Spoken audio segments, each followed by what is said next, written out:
let's solve this question here. And the question is on standard form, a real exam question on standard form. I've made a video earlier explaining how to express numbers in standard form. You could check the description for link to watch the video.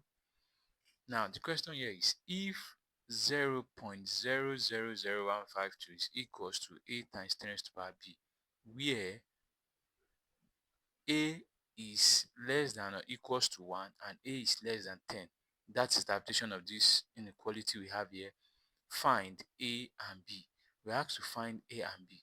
Simply, let's quickly solve that.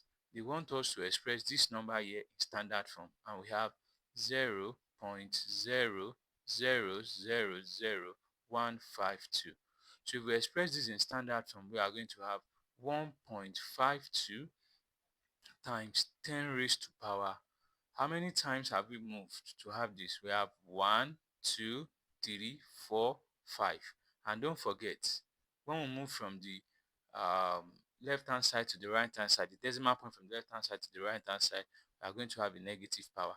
So here, going with the format, we have a times 10 raised to power b. That means our a is equals 1.52 and our b is equals to -5. So the options that fit correctly to the answer here is option C. I've easily done that.